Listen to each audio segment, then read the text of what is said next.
হিন্দু পাড়ার মধ্যে একটা একটা মুসলিম কমিউনিটির মানুষ সেখানে বসবাস করছে দীর্ঘদিন ধরে। বাড়িতে বাড়িতে কি নামাজ ফামাজ পড়ে?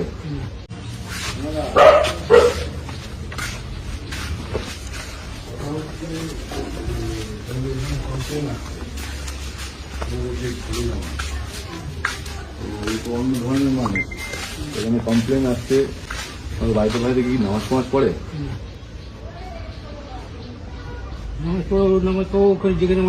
পাপা কি ধর্ম চেঞ্জ করে নিয়েছে? তাহলে ওকে এই জায়গা থেকে চলে যেতে বলো। হিন্দু পাড়ার মধ্যে একটা মুসলিম ফ্যামিলি থাকবে, আশেপাশে কালচার নষ্ট হচ্ছে, কমপ্লেন আসছে।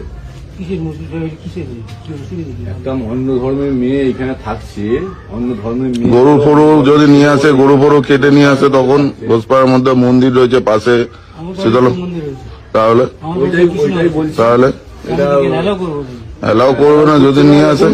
বাড়িতে থাকলে তো সমস্যা আছে। আমি তো বাঙালি না। হ্যাঁ, তো বাঙালি হয়ে একটা হিন্দু ঘরের লোক হয়ে তুমি এই জিনিসটাই কি করে অ্যালাউ করছো? বাঙালি ধর্মের ছেলে হয়ে তুমি হিন্দু ধর্মের সনাতন ধর্মের ছেলে হয়ে তুমি এই জিনিসটাকে কিভাবে অ্যালাউ করছো বাড়িতে? আশেপাশের লোক কমপ্লেন করছে, এই জিনিসটা হচ্ছে, তাই তোমাকে আসো ভালো করে বললাম। এটা তোমাদের পাড়ার লোক হিসেবে বলতে আসলাম। এই জিনিসটাকে একটু দেখো, কথা বলো। যদি কমপ্লেন হচ্ছে যে হিন্দু পাড়ার মধ্যে একটা একটা মুসলিম কমিউনিটির মানুষ সেখানে বসবাস করছে দীর্ঘদিন ধরে, সে ধর্ম চেঞ্জ করে নিয়েছে, তাহলে ধর্ম যখন চেঞ্জ করে নিয়েছে তাহলে অন্য জায়গায় চলে যেতে বলো, সেই জায়গায় চলে যেতে বলো।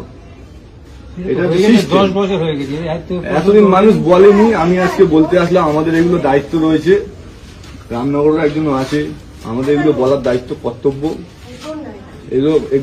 এগুলো চেঞ্জ করা উচিত, যেহেতু আমাদের এটা পাড়াটা হচ্ছে হিন্দু ধর্মের পাড়া, তো এটা কেউ অ্যালাউ করবে না। আর এগুলো অ্যালাউ করার দরকার এখন বর্তমানে প্রয়োজন নেই কারো।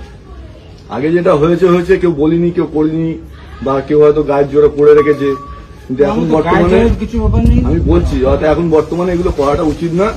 এটা ফ্যামিলিগত বা পাড়ার লোক হিসেবে, আত্মীয় হিসেবে তোমরা এগুলো বলে গেলাম ভালোভাবে। বৌদি, এই জিনিসটা বলো, যেহেতু ধর্ম চেঞ্জ করে নিয়েছে তো ওর জায়গায় চলে যেতে বল।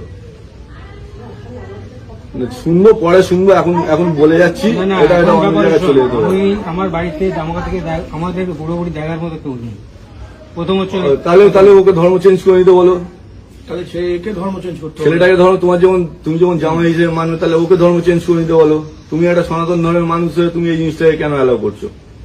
তোমার বাড়িতে ঠাকুর আছে, গোপাল আছে, তোমার বাড়িতে ঠাকুর আছে, গোপাল আছে, আমরা এই জিনিসটা তুমি কি অ্যালাউ করছো? আমরা তো অ্যালাউ করতে পারবো না, আমরা সনাতন ধর্মের মানুষ হয়ে। হ্যাঁ, বলো।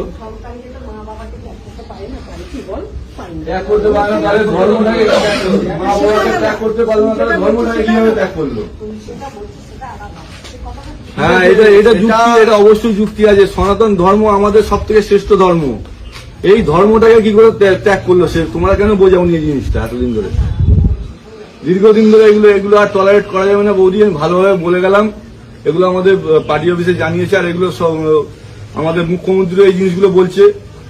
ঠিক আছে, এগুলোকে একদম টলারেট, এগুলো হচ্ছে লাভজিয়াত বলে, এই লাভজিয়াত আর চলবে না এখানে, একদম পরিষ্কার বলে দিয়ে গেলাম। এরপরে যদি তোমাদের কিছু জানানোর থাকে বা লিখিত আমাকে দিতে পারো, আমি পার্টি অফিসে থাকবো, সবাই থাকবে, ভাইরা আছে। তোমার পার্টি অফিসে তোমার জামাইকে একটু দেখা করতে বলো, ঠিক আছে? বলে